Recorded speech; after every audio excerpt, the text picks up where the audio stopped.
Today I've got something really special to unbox, and I really can't wait to unbox this. First, I'd like to say a big thank you to Blackmagic Malaysia and 3 Dots for actually loaning me this unit so I can do an unboxing video.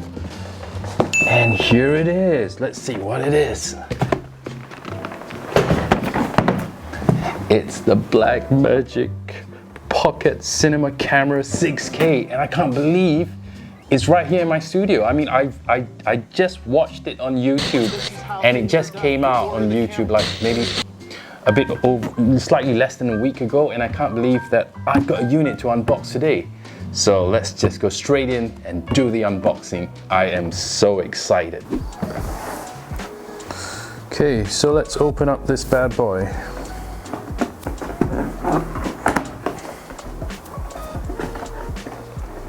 So over here,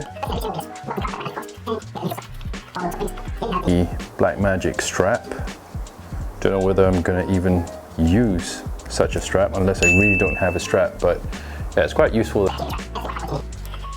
This is probably one of the main reasons why anyone would want to buy this camera, because you actually get a Davinci Resolve Blackmagic Resolve 15 Studio version, which means that you can actually do a lot more than the free version of Davinci Resolve, and it comes in this SD card, so it's preloaded in this SD card. A power brick, very nice size power brick indeed. Comes with the LPE6 battery, which is the same battery used by 5D Mark IIs or 5D Mark III. Now this one is all the different sockets, the different plugs. To go straight into the camera. Oh man, how pretty is that? That is gorgeous. Just look at that. That is really, really gorgeous. Now, well, what can I say? The first impressions I get holding this is that it does feel a bit plasticky. It does feel chunky.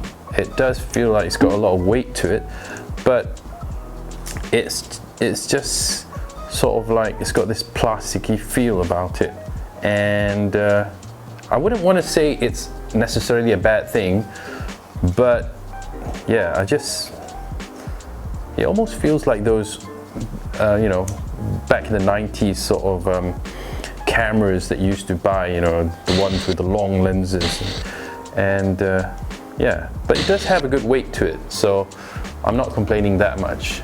It does look really gorgeous. Now let's look at the sensor. Look at that. Now that's the aps-c sensor. Beautiful. Really, really beautiful. Okay, so I guess the next thing to do is to boot this bad boy up. I hope this battery comes a bit loaded with some power. Let's try and boot it up. Let's see now. So this is the on and off button here. We've got some of the function buttons here. The ISO S, which I've got no idea what that is, because this is the first time using a Blackmagic, so I really don't have any idea. That's the white balance control. That's for taking pictures, and that's the record button. And this is the on button, and yes, I have some charge in here. So should I do the honors? And ooh, look at that.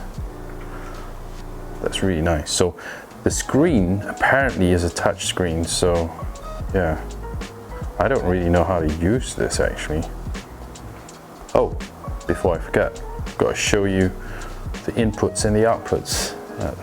So what you actually get here is the audio in. It looks like it's got mini DINs in here, and this is for the audio in. USB-C. This is for the charging. This is for HDMI, and HDMI, it's really nice that they give you a full-size HDMI socket, and I think that's really brilliant. You've got headphones and a mic jack, so that's the input, and that's your memory card slot. So we've got 4 SD cards, the really fast ones, of course, and this is for the CFast cards. Just gonna put the 24 1.4 in here. Oh, that really feels good, snapping that on. And turn this guy on.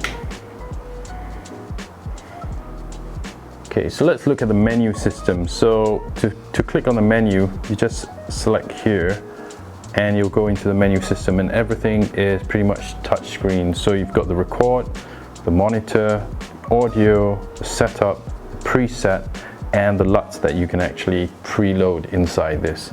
The only thing I can do right now is just show you some sample images or sample videos that I can get off this. So I hope you guys enjoy that quick unboxing, and just pretty much stay tuned to have a look at some of the sample pictures, I guess, or sample videos. Nice.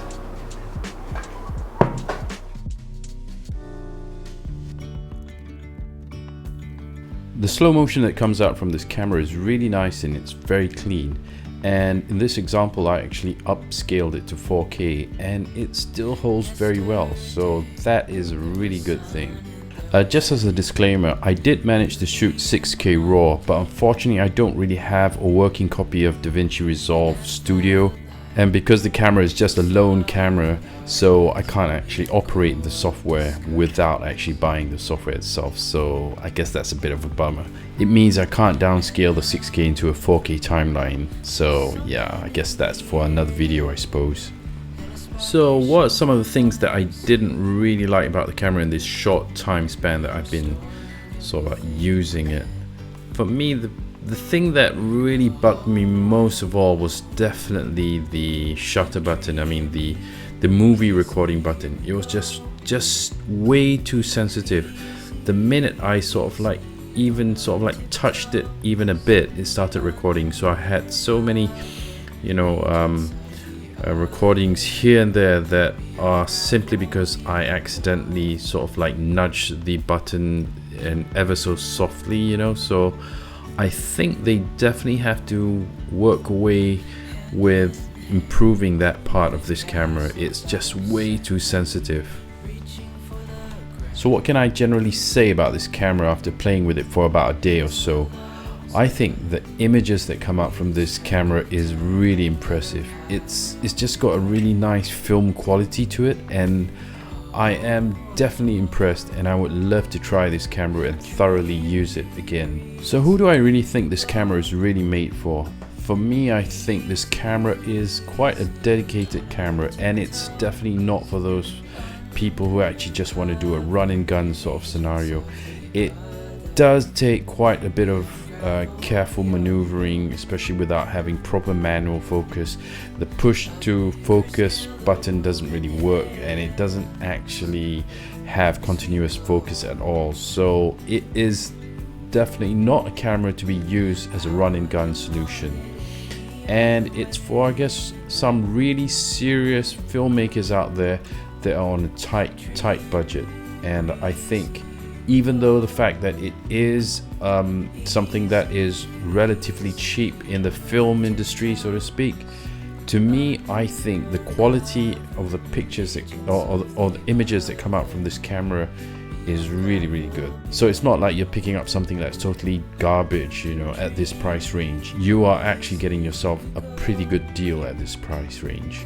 And I guess if I had the extra cash, I really wouldn't mind buying this camera at all. It's just that good. I seriously think it's a good entry level to start serious filmmaking.